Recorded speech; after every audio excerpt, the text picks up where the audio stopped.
Hi, I'm Laura Rolfe, the president and CEO of Mint Franchise Consultants and host of Powered by Franchising. I am very excited to welcome to the show Pat Hyland, who is vice president for Neighborly, as well as author of Stop Chasing Two Rabbits. Welcome to the show, Pat. Thank you for having me. I'm excited to be here today, Laura. Well, you have been in franchising for a long time and have a lot of experience from the franchisor perspective, franchisee perspective, and then also as a coach and mentor helping entrepreneurs who are interested in exploring business ownership. So thrilled to talk to you today about the inspiration of Stop Chasing Two Rabbits is a business ownership right for you. So talking about business ownership, the essence of this book and your experience. So how did you get involved in franchising a few years ago, 30 Well, years it's ago? crazy. And I've been actually working with my company, Neighborly, now for over 31, almost 32 years this year. The first 17 years, my wife and I had a manufacturing business, and we used to sell our equipment to a lot of the Neighborly brands, as well as other franchisors out there. There's a lot of great companies out there that we worked with where we would sell into the service space. It was not exciting or anything. It was air duct cleaning equipment and air filtration devices. So we got into that. So I got to meet a lot of amazing companies, a lot of great owners of franchises. And after we sold that business, after 17 years, we were living in the Dallas-Fort Worth area. My wife had been praying on it, and she felt that we were led to get out of the metro mess of the Dallas-Fort Worth area. So we thought that was Tennessee somewhere. And I was actually working towards what you do as a professional franchise consultant, helping aspiring entrepreneurs find the right opportunities. So I was at all these relationships and franchising. So I started signing these agreements to represent different brands. And the company I'm with right now, Neighborly, said, "Hey, would you ever consider moving to the great city of Waco?" And my wife was like, "No way." It was the wrong direction, Mm, where she wanted to go. And Waco wasn't known for Chip and Joanna Gaines like they are known right now. We're known for different things. So, but we yes. prayed on it. Long story short, I've been here at Neighborly for over 14 years, going on 15 now.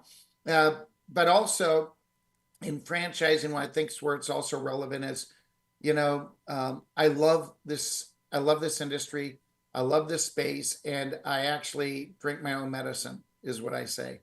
We're also multi-unit, multi-concept franchise owners of our own. We've signed 11 franchise agreements over the years, and we are currently opening up 4 new locations, or fourth one within a 2-year time frame. So I don't recommend that for all your listeners out there starting out that way. But because we definitely started with one, but that's how kind of got in and around franchising. Yeah, well, you've got to start, started with your manufacturing business 30 years ago, and that led to you working for Neighborly and just kind of finding the path to business ownership yourself. So was your manufacturing business was that franchised or that was independent? No, it was not. I didn't even know about franchising. I was like many people thinking what's McDonald's is franchising, and I still didn't even understand what that meant, right? So, but we just saw the owners of businesses that happened to be franchise owners that were our customers. And then we started saying, okay, there's a lot more out there that I never even understood franchising was about, right? I saw it not only in the restaurant space, I saw it in the service space, the hospitality space, the travel space. I saw it all across, and I was like, it really opened up my eyes. Well, very good. Well, so you published the Stop Chasing Two Rabbits is a business ownership right for you this year. I read and it is a great roadmap for anybody who is looking at business ownership. Tell us about the crux and what the basis of this book's all about. It's my passion, actually. I do all these things that talk business ownership, but this is the one thing that I love to do is to help aspiring entrepreneurs, number one, determine if business ownership is right for them and provide that clarity, Laura. But then if it is, make sure that they're pointed in the right direction, right? And so what happens is, I really believe this, and I've seen it in my wife and I over the years. And I started consulting with people about experiences that my wife and I had when we were looking for a business. And one of the things that really became clear, and my wife and I started developing this exercise of trying to determine if business ownership was right for us at that point. And here was why. I believe a lot of people that are aspiring entrepreneurs will go through a process like we were, and we're like, hey, we really want to do this. This sounds exciting. Let's go do it. And we get into it. And we start doing all this investigation, Laura.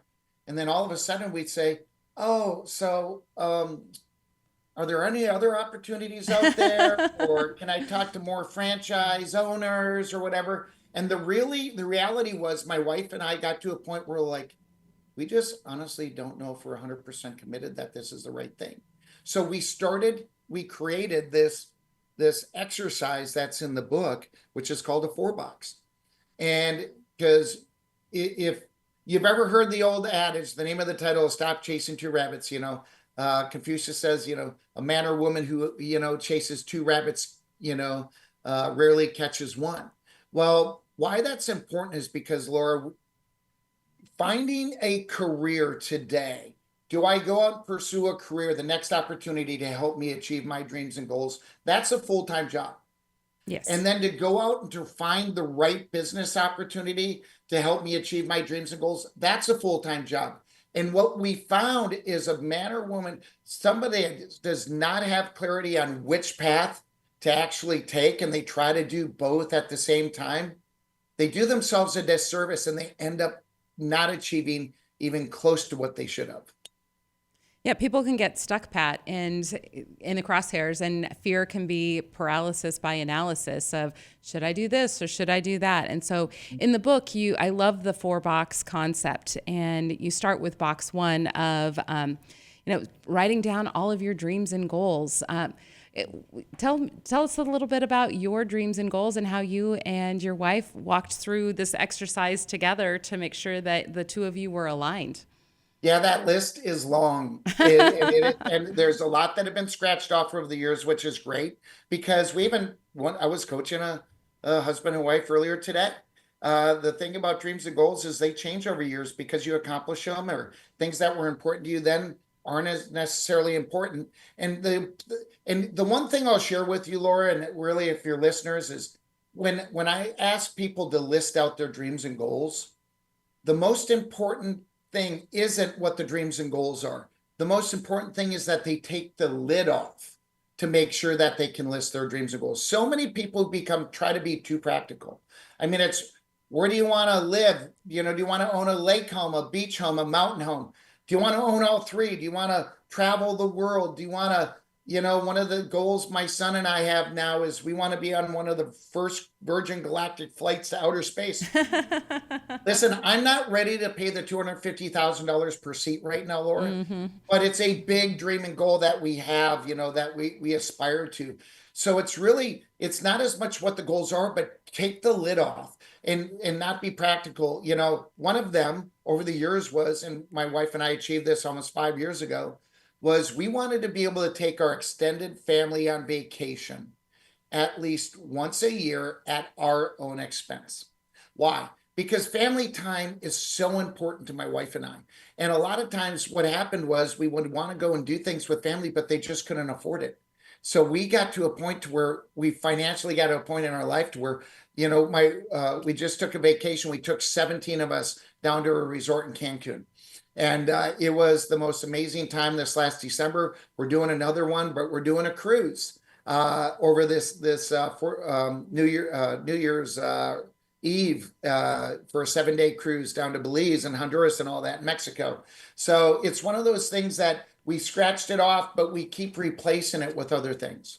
What a beautiful gift to be able to spend quality time with your family and give them the gift of travel together, celebrating each other. My family has similar values, and we've been able to go on some pretty amazing trips to Hawaii or Moab. Most of them are domestic because not everybody wants a passport in my family. I found that out too. But, dreaming big beyond just, what can you do for you and your wife, Cindy, and your kids, and then your extended family as well. So I love that. And then, not limiting yourself and then creating that vision for how do you get there. And then clearly defining what's your why and what's your purpose for creating this list to develop clarity around what direction you want to go. Mm-hmm. Right. And then it follows up. Having those goals are big, right? And everybody goes, yeah, but those are dreams and goals. Well, we also have needs, which are more practical. That's where we got to put the lid back on. Mm-hmm. Those are the things like retirement, right? I researched this in my book. Is up to 95% of the U.S. population believed at one time that they were going to retire financially independent by age 65 without having to worry about government subsidy. Laura, as you read in the book, Yes. do you know that only 5% of the U.S. population actually achieves financial independence by age 65 without having to worry about government subsidy? That is a huge gap. And why that is, and I really believe in what this book can do, is help people gain clarity on what it's going to take to get them to that financial independence. So it's just not retirement. It could be your children, right? Raising children, having vehicles, going to college. Baylor right across the street is $56,000 a year just for tuition. It's crazy. You have, weddings. Our daughter, 6 years ago, when we gave our daughter away, the average wedding cost was $35,000. I don't think it's gone down, right? No. So these are needs. And how about taking care of elderly parents, right? My mom, she takes home $1,100 a month from Social Security. You can't live anywhere, much less Waco, Texas, on $1,100 a month. So we're blessed and we're fortunate to be able to take care of her. And there's so many other types of needs, though, that kind of fall into that for people that are essential and that need to happen. Well, and you address that in your book, Pat, that it's a very simple question. Do you have enough money and goal to pay for the needs for you and your family? And if the answer is yes, terrific. Keep doing what you're doing. Don't change. But if the answer is no, maybe that's the catalyst for looking at other ways to get you to have your needs met and bridge that gap from 95% of people believing that they have enough money to retire at 65. And in reality, it's only 5% who can financially be sound and retire at 65. Yep. Yeah, it is. And that's the big decision. That's the one thing. The big the big takeaway is if things continue over the next 3 to 5 years, as they have over the last 3 to 5 years, without making any real significant changes, will I be on track to accomplishing all of our dreams and our goals, our needs, and our quality of life requirements? Yes or no? Because to your point, if the answer is yes, keep doing what you're doing. But if the answer is no, that means you have one of two choices, right? Either what? Give up on your dreams and goals, like most people, or do something about it. That is the biggest decision. What are you going to do to ultimately achieve your goals? Are you going to? So that's really, Laura, when my wife and I went through this and we go through these exercises, we really ask ourselves, if we do nothing, what does that look like? And that's where we really hold up the mirror that way. And so yeah, it's that question, because I really believe what happens, unfortunately, a lot of aspiring entrepreneurs, they jump right to box 3, which is what kind of business, what size of business, and how does it need to be structured? And all those things we take people through, right? When they haven't made that decision before in box 2, which is a yes or a no. Right. And if the answer is no, and you're not going to do something about it, there's no reason to even go to box 3. But if the answer is yes, that's where box 3 comes in, and professionals like yourself to help aspiring entrepreneurs find the right opportunities can then be aligned. Right. Well, it helps you get unstuck. So I think I shared with you that I've been exploring adding another business beyond my franchise consulting business. And I've been kind of stuck. And reading your book helped me realize, why am I looking at a second business, and what is the purpose of it? Is it for those dreams and, to help? My sister has multiple sclerosis, and I want to make sure that she's always has a roof over her head and she is set up financially for life. And if she needs to come live with me, she doesn't want to live in Arizona, but what does that look like? Or my kids, who are both adults, if they ever have needs, I can help them. So it helped me to find some of those dreams and then the needs in the second bucket. And then what are those things that I really desire in a business? And you clearly defined what you and Cindy, your list for the top 20 things that you wanted to have in a business. And so that Yeah. gave me a lot of clarity as well. Well, good. Well, I'm glad, because as we work through it, my wife and I, and we keep doing it.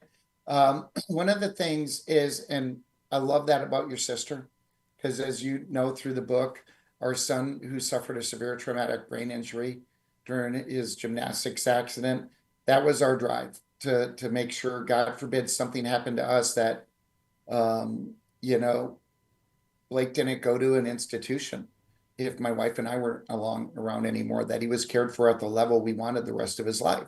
Yes. And they said that was going to cost $12 to $23 million. And to make that happen. And we either had a choice to say, we're at least going to go and do something about it or pursue it because it means that much. Or where the fourth box is, we ask ourselves this: if we never accomplish our dreams and our goals and our needs and our quality of life requirements, what would the consequences of that be? And who would be the victims of those consequences besides ourselves? Because the decisions we make as husbands of wives, as wives of husbands, as parents of children and children of parents, and parishioners of churches, whatever that is for you, the decisions we make don't just impact us. They impact so many others. And Laura, the purpose of this book and the reason to put people through these exercises is to literally allow them to hold a mirror up in front of themselves and have a choice to make. It is so unfortunate. So many people, the 95%ers that believe and only 5%ers achieve, I really believe the reason most people fall away in that gap is because they never knew that they even had a decision to make in their life. And that's the goal of this, to at least give somebody the exposure to say, hey, this is what it looks like. What are you going to do? It's their choice. Everybody has their own choice. Yes. But unfortunately, some people didn't even know that they had that choice available to them. Right. Well, and I like looking at the consequences and the victim, who are the victims. When I was reading the book, I was thinking of the ripple effect of, and so I was talking to the show producers, Rob and Robin, before the show on how I ended up having the podcast in the first place. And, just that ripple effect of who God has put in my path along the way and how that's helped shape and guide me and helped me become the entrepreneur that I am today. And then meeting with you at Neighborly over the last few days, and you giving us all this wonderful book to read, and then being on my podcast today, that's the ripple effect. And so I can look in the mirror and I can say, gosh, are you pretty satisfied with your life, Laura? Absolutely. But what more could I do? What more purpose might I have? What other dreams might I achieve, or needs that I can help my family members out? How can I help them achieve? Those are some of the things that I was thinking about as I was reading this book. I love it. And it evolves over time. Look how far you've come, Laura. You've been so successful in your career and getting to the point. I don't know if you're anything like me, but I never thought I would be in franchising. I didn't even know what franchising was, right? I ended up being here, but over time, things have changed, right? Yes. As we grow, we develop. And the reality is, it's not, and we're at a very blessed point in our lives, and we've been very blessed to make sure that Blake now, he never has to worry about something. And our focus right now is, number one, this is my true passion. And number two is really my wife and I giving back to people we care about within our businesses. We literally, the reason we've grown, building out these businesses, even at the scale we are, isn't because it's up to my wife and I anymore. We've brought people that we've developed throughout our careers within our companies that have wanted to continue to follow us. And I think that's a big testament on how my wife and we love to treat people, and build them and develop and grow them to where now it's about how are we able to help our team members that are most important. Our area manager, she is somebody that grew up in our business. She was 22 when we met her. She had a 2.5-year-old son, single mom at the time. Long story short, now she's just about to turn 30, has remarried, and literally, as we've gone through, about to buy her first home with her husband. It's under contract now. It's their dream home, Exciting. and she has equity in our company. We give 10% away to our employees, and our team, and our key managers and our team members. And yeah, does that help us because they take ownership in it and everything? But Laura, it brings me back to, though, our goals have changed. And now it's about how can we help so many other people achieve their goals through business ownership. So Well, and I like the balance that you've are creating, that you've learned through Neighborly, and you're passing that along to your team members. The balance in areas of your life, family, career, physical, spiritual, social, marital, or mental balance. Um, so you're giving that to that young mom who's now in a key leadership role for your franchise system. yeah, it is. It's really, one of the things on the wheel of life, so to speak, is, if you rate yourself, on the wheel from 0 to 10, my wheel, if I'm a 10 on, let's just say one thing, let's say it's business or whatever it is, but maybe I'm struggling on my physical life, right? I'm a 5 and my spiritual walk's an 8 or whatever it is. That wheel looks wonky. and Yes. and the point is, sometimes what it is helping us understand it's not necessarily going to ever have a perfect role. I don't think I've ever seen somebody with a perfect role of all tens, but we can it really gives us an idea of what area of our life is out of balance and what do we need to do to bring that into balance. And a lot of times, just having that clarity, again, as I go back to, if that's, hey, I want to help build a business to help accomplish all these goals, that can right size a lot of those other things, as long as you're focused on bringing those things alongside you, while you build the business. Yeah, well, and it gives you that blueprint for what does now look like, and what can you do now to build for the future, to build that wheel that's a little more balanced in your life. You use a car analogy. I guess you're a big car guy.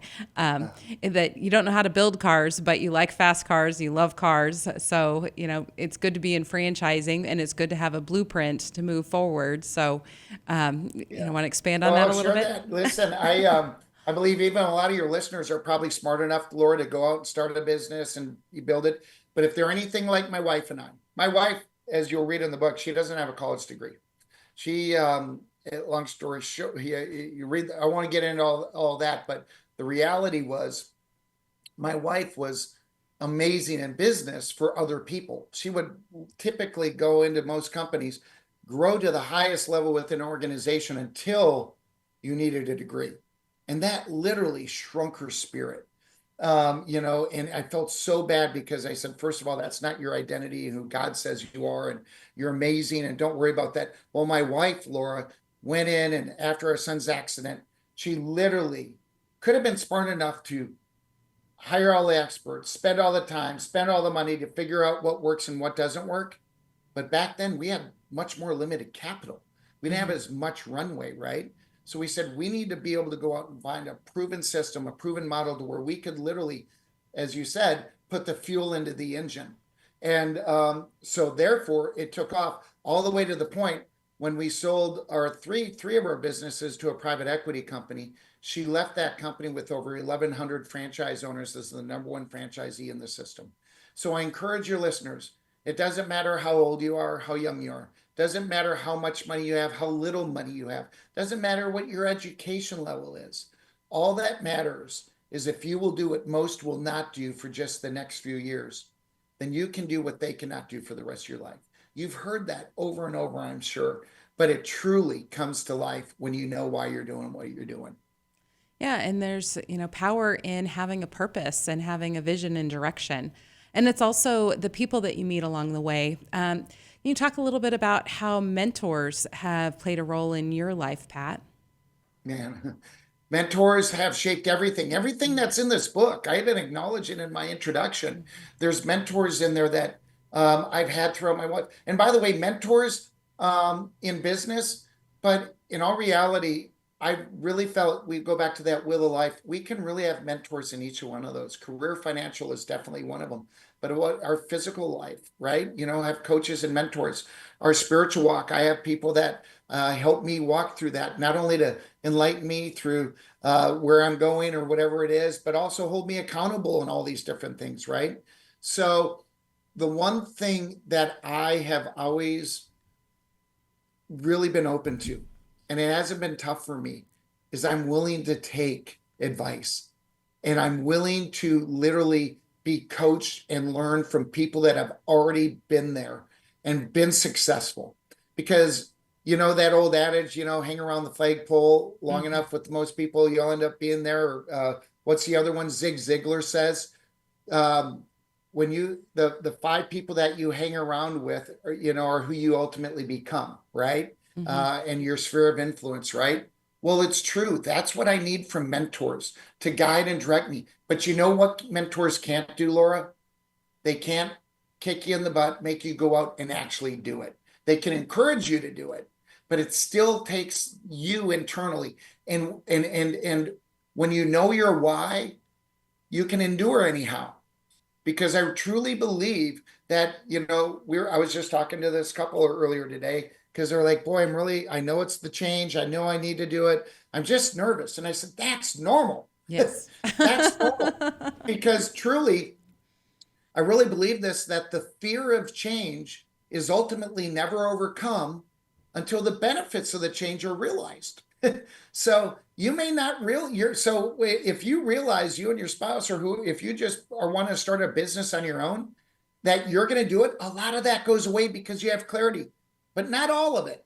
And then 3 months into it, my wife and I would start a business. We're like, boy, this is going faster than we thought. 6 months, that was 3 months, 6 months into it. We're going, boy, why didn't we do this sooner? A year into Mm-hmm. it, we're going, let's do it again. And then guess what, Laura? We go through the same thing again.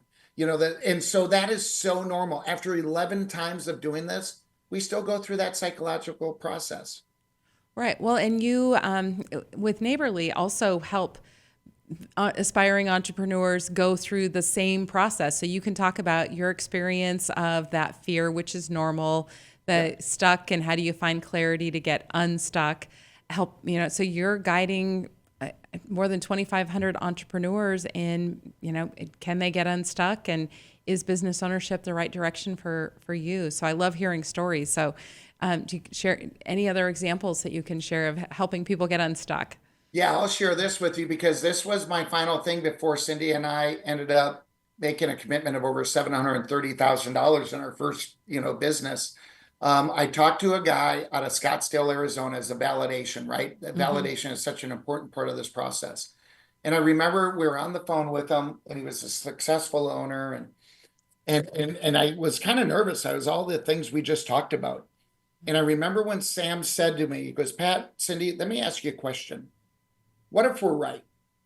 I said, what do you mean? He goes, what if us owners make the kind of money we do, we build the kind of businesses we do, we get the support that we say we do from corporate, and we sell our businesses for the amount of money we sell it for? I said, well, that's what I'm hoping. He goes, but what if I'm wrong? I said, what do you mean? He goes, let's say, Cindy's going to be the key person in this. And she starts waking up at 10, 11 in the morning and, just coming in, not really doing much of it. I said, that's not my wife. She gets up at 5 something every single morning. She gets after the day. She's the most driven, amazing woman I know. He goes, but let's just say, I said, yeah, what's that look like? He goes, well, Pat, that's the beauty of being a part of a national franchise brand. They don't want you to just close your doors. Right. More than likely, you're going to have another franchise owner of our system buy your business, or you'll sell it to someone else and you'll walk away even more than likely with a good amount of money, and you'll learn something. He goes, but what's the likelihood of that? He goes, Pat, where I would be concerned is if you and Cindy started Cindy and Pat's service business and you did it on your own and then it didn't work out, what's that look like? And I was like, oh my gosh. But he goes, what if we're right? What if we build the businesses like we do? What if we make the kind of money we make? What if we get the support that we say we do from corporate? And what do we, if we sell our businesses? And you know what, Laura? That was the one thing that made me realize that's the beauty of franchising. I have this. I'm not alone. I'm not trying to hire all the experts, spend all the time, spend all the money to figure out what works and what doesn't work. Could we? Sure. But I didn't have that much runway. I wanted to be able to put the fuel in the engine. And Laura, to kind of give you a real life example, we thought we were going to have 2 locations in 5 years. Mm-hmm. Because of this, we ended up having 3 and 3 because we literally were able to go into the business model, implement the systems and the processes and do the basic blocking and tackling. And it went off. And I'm like, oh my gosh. And then guess what? Other opportunities came available and we continued to grow from there. And it hasn't stopped. Well, and you have a superstar wife, Cindy, who led that to be the number one. Your franchise was the number one in the whole system, and I'm very familiar with that system. I've got lots of friends there myself. I always like one of the things that impacted me early in my career is 212 degrees. So 212 degrees is at the temperature that water boils. So you know that water boils at 212 degrees. So if you just give it a little more oomph, then you can be a top producer. You can be at the top of your game in a franchise system. And it just takes a little bit of extra effort. But when I talk to my candidates looking at franchise ownership, we hear about the $1 million or multi-million-dollar franchisees, and then we hear about the ones that are, doing okay but not great, and then the ones in the middle. And usually the system will talk about unit averages. So as you addressed, validating with current franchise owners is a key step to helping you see yourself in the business and realize that your fears are valid, but there is a franchise behind you that is going to help you to success. So if you're average and you like the average numbers and earnings for that business, then you can be successful if you can follow steps 1 through 25 of a business system and implement it, and you have passion for that system. You can build a big business and you can achieve that box 1 of building your dreams and making all of the needs of you and your family met. So I love that. It's so good. So good. So if any of our listeners wanted to get a copy of Stop Chasing Two Rabbits, go to that website. Can you give us the website for Stop Chasing Two Rabbits? It's Stop Chasing Two Rabbits, TWO, not the number, stopchasing2rabbits.com. And you can get on Amazon. It's like $6 or something like that. And then the paperback copy. And if you put your information in there, I'd love to write you a special note in there as well. And I really wish you the best. This is a big decision, right? It is for you, but it also is for the franchisor that you're going to be considered for that brand. And but I really believe that if you're married, you and your spouse take the time to really figure out what's most important to you, right? And not only what's most important to you, the things that have to happen. And then you realize and you do a really introspective look and say, are we on track or not? Then guess what? You have a choice to make. And if that choice is, boy, yeah, I'm not going to give up. It's important enough for me to make sure we do this for our family or our children or whoever that is in your life. Then guess what? Then just go find a great consultant like, Laura, and go out there and work with her to find the opportunity that matches what you're looking for and go for it. Because here's the one thing I would encourage your listeners. And I think that, Laura, you've seen this over the years because having people come back to you and they have the taste of regret. Going, I wish I woulda, coulda, or shoulda. Don't be one of those. Don't stick your head in the sand. Now that you have a tool to be able to have a clear understanding of what it is, go out. Because what if we're right? What if you can build the kind of business that you need to? And here's the last thing I'll share with you on what Sam said. He goes, Pat, you and Cindy, she sounds like she was capable in the business world. I said, yeah. He goes, what's the likelihood she wouldn't be hired back into the business world? So that's even a better point. So, Well, and yeah, taking that success in business and generating that success in your own your own business, I think that just speaks volumes too. So if you own it, you're going to put in 110 or 120% of your own blood, sweat, and tears into your business and watch it flourish. What a blessing. you know what's funny about that, Laura? A lot of people actually do that for people they work for. Yes. They put that much blood, sweat, tears, energy, everything they have for them. And then they doubt if they can start a business. When in all reality, ask your spouse, ask them to ask their spouse or their family members, say, do you think I've been successful in my past? Do you think I'm a good person that people would want to work for? You know, if the answer is yes, what makes you think that being surrounded with amazing franchise business coaches and marketing people and technology specialists and training specialists, you know, and a franchise network of other owners with the same values and goals as you, that you're going to be less successful? Probably not going to be the case. Well, congratulations on your success, Pat. And thank you for sharing Stop Chasing Two Rabbits with our listeners today. Again, if any of our listeners are interested in getting a copy, it is available on Amazon, or you can go to stopchasing2twораbbits.com and get your copy. Pat will be happy to sign it for you just as he did for me. Thanks again, Pat, for being on the Powered by Franchising podcast. This has been amazing. Thank you so much for the opportunity. Whoa.